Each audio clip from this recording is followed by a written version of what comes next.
मान सम्मान की चिंता सबको होती है, हमारा सम्मान हो, पर बाबा को अपने मान सम्मान की कोई चिंता नहीं रहती है।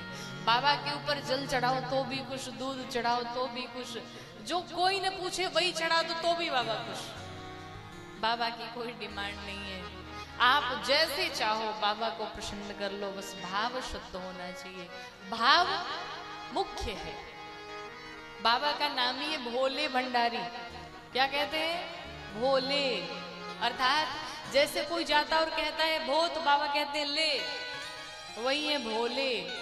बाबा अगर कोई सबसे शीघ्र प्रसन्न होने वाले देवता हैं तो वो है भगवान भोलेनाथ। जो भी भगवान भोलेनाथ के भक्त हैं, भगवान के चरणों में आपकी प्रीति, आपकी श्रद्धा, आपका विश्वास सदैव बना रहे। भगवान के पास जाइए तो भगवान से बस यही कहिए कि प्रभु हमें कुछ नहीं चाहिए, बस आप चाहिए, आपका प्रेम, आपके चरणों में मेरा विश्वास सदैव बना रहे। जीवन में कभी कभी कुछ ऐसा होता है जो हम कभी सोचे भी नहीं होते हैं, कुछ हमारे साथ लगता है कि गलत हुआ है, पर कहते हैं ना कि भगवान जो भी करते हैं अच्छा ही करते हैं। एक बार दो दंपति रहते थे, ध्यान से सुनिएगा। भगवान शंकर के बड़े भक्त थे, बड़े साधक, बड़े उपासक, भगवान से बड़ा प्रेम करते थे। एक दिन की बात है कि वो था तो किसान, वैसे बड़ा गरीब था, बहुत निर्धन था, लेकिन फिर भी भगवान शंकर से इतना प्रेम करता था कि कभी ना कभी तो भगवान सुनेंगे, कभी ना कभी भगवान तो कृपा करेंगे। तो एक दिन किसान ऐसे ही जा रहा था अपने छोटे से बालक को लेकर के, और जैसे ही चलते चलते अपने खेतों में पहुंचा, खेत में जाने के पश्चात उसके एक जो बेटा था, उस बेटे को एक सर्प ने डस लिया, एक सर्प ने काट लिया।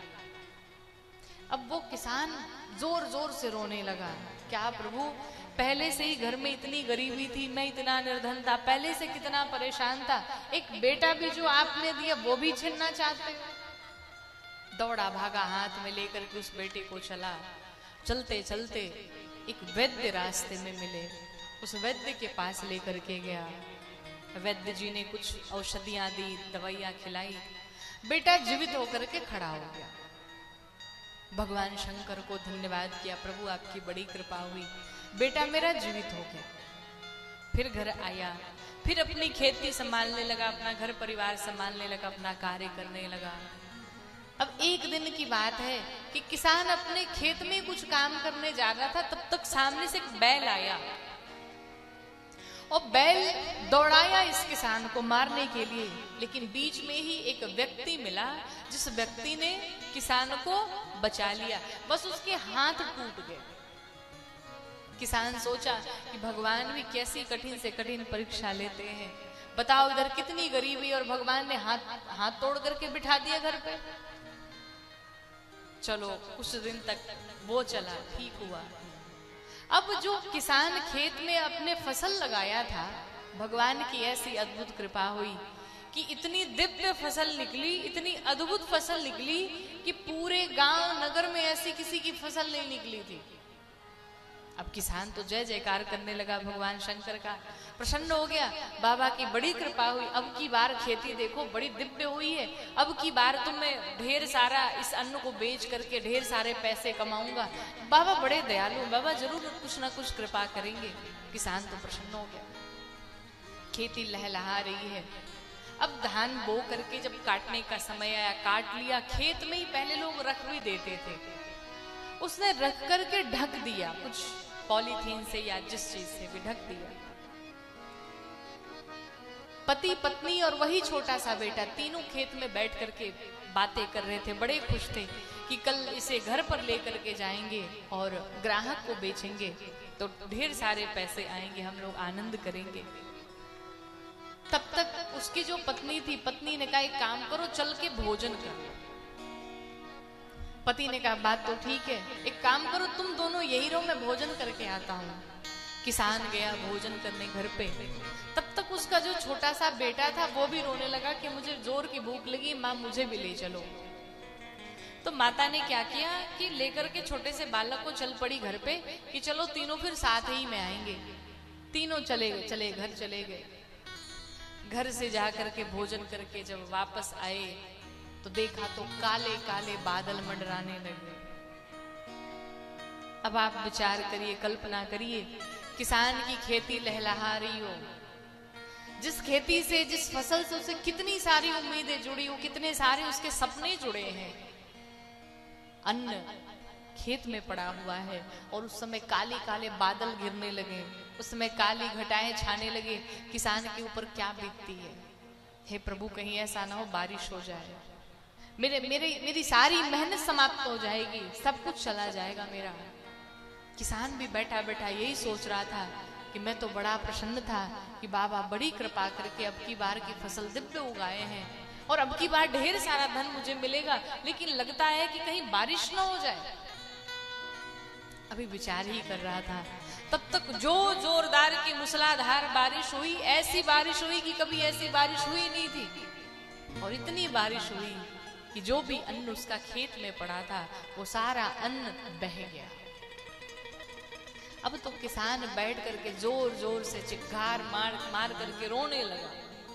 मैं नहीं मानता भगवान को, मैं नहीं जानता भगवान शंकर कौन है, कोई भगवान नहीं होते, जितनी पूजा करो उतनी परेशानी होती है। अब आज के बाद से मैं कोई पूजा नहीं करने वाला हूं, मैं किसी भगवान को नहीं मानने वाला हूं।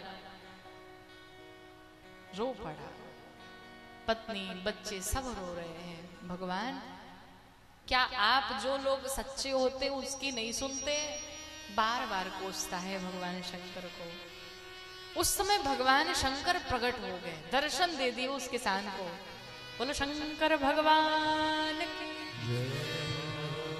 बाबा प्रकट हो गए और जब बाबा प्रकट होकर के दर्शन दिए किसान को, किसान से भगवान शंकर ने पूछा, क्या हुआ, क्यों रो रहे हो तुम? किसान तो गुस्से में था।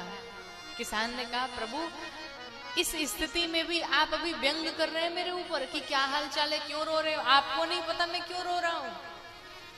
अब आपको बताना पड़ेगा मैं क्यों रो रहा हूं। कैसी परीक्षा है ये?